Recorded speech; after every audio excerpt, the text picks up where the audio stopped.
If you have not seen The Sound of Freedom, you have to go see it tomorrow. It is the most gripping movie. I'm a big movie buff, but for once in my life, I was speechless. Imagine that. It left an indelible scar on my soul. And everybody in the movie theater was hysterical crying, I think. Wow. So wow. It was absolutely riveting, gripping, $150 billion a year, human trafficking around the globe. The Americans are the biggest consumptors of that trafficking. 2 million kids a year are trafficked.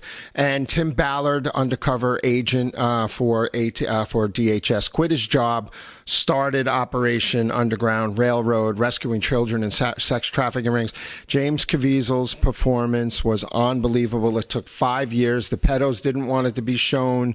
It came out. It was released years ago, but it finally came out in 2,600 theaters. It beat Indiana Jones.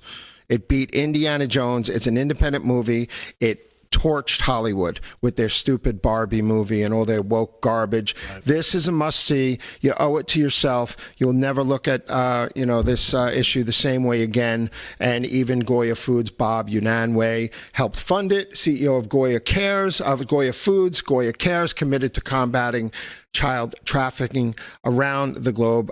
It was just the most moving experience of my life, I got to tell you, outside of having children, maybe getting married. So I just wanted to share with you really quick. Wow, that's a strong statement. It was incredible. Was the theater packed? Packed, sold out. It's been sold out all week. 10 million in pre-sales. Yeah. 2,600 theaters across the country. And James Caviezel has an epilogue at the end. You got to stay to the end. He talks about, we have no marketing budget. This is up to the people to spread the word about this movie. And some more numbers for you.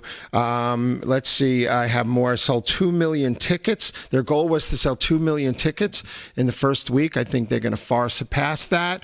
And director Alejandro Monteverdi created this masterpiece that left people agape in the movie theater. Well, we talk about this all the time, and not that this is on the same level, but as this movie, Catching Fire. But you look at what's happened. Again, we pointed this out yesterday, that the 4 biggest media companies, Disney, Netflix, Amazon, and I forget who the 4th one was. Maybe not Discovery. I forget who the 4th one was. 90% reduction in revenue in the last decade, because they don't understand their audience. They despise their audience if they do understand it.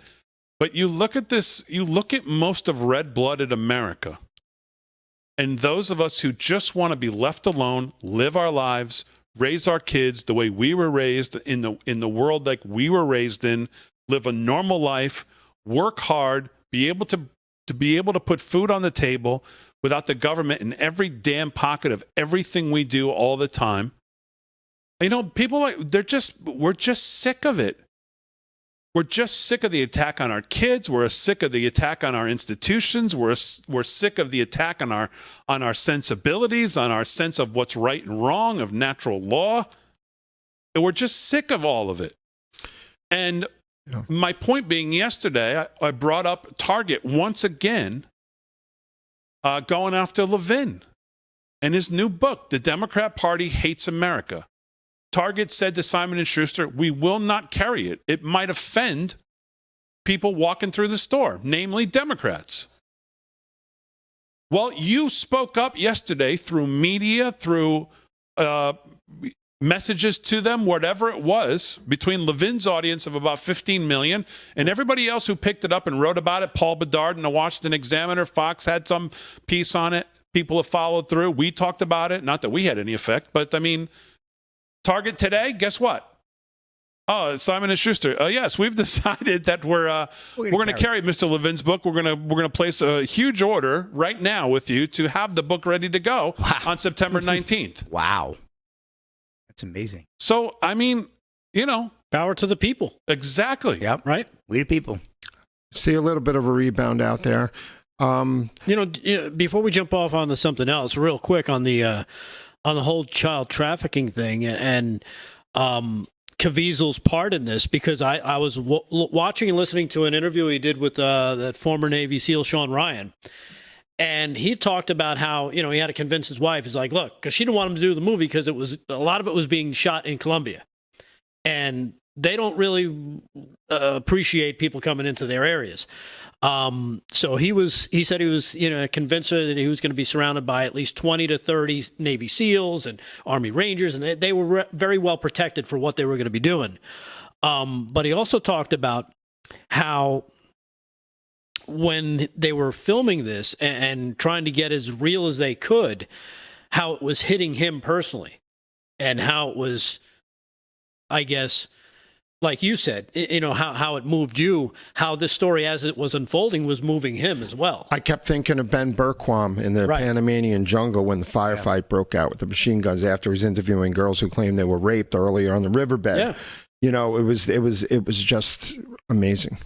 Yeah. So I look forward to seeing this. And, when you talk about our country's role in this kind of stuff, it's disturbing to hear that we're the number one purveyors? Consumers of consumers. Sex slavery. Yeah. And then you remember people like Chris Cornell and his buddy Chester Bennington, who were, quote unquote, they're best friends. They were supposedly working on a documentary having to do with child trafficking, and they both mysteriously end up dead within a month of each other. I'm not saying it's connected, but you see a lot of these things. People have written about it, like Chris Cornell, the singer. Yeah, Chris Cornell, the singer. Apparently, they were very involved with a documentary having to do with child trafficking, and people weren't very happy about their participation. So I don't know if that's what part of that, if it's all true or not, but it's just disturbing to hear about $150 billion industry that is so pervasive here in this country. Yeah, and I interviewed on Traffic director Eric Colton, who works with special ops in the United States to rescue children. 500,000 American children go missing every year. So that was an extraordinary interview as well. And do you know the reason why? What was the guy's name that it's based on? Tim Ballard. Right. When you hear about the story about what got him to do this, what did he walk away 10 days before retirement, before he could get his pension? I think 10 months before being vested in his retirement. He was there for 12 years as an undercover agent for a special division, but didn't feel like he can get the job done that he wanted because there was a specific child that he rescued, and the sister was missing. Right, and he the went boy after asked the sister. Can you save my sister? Yeah. And he said, God's children are not for sale.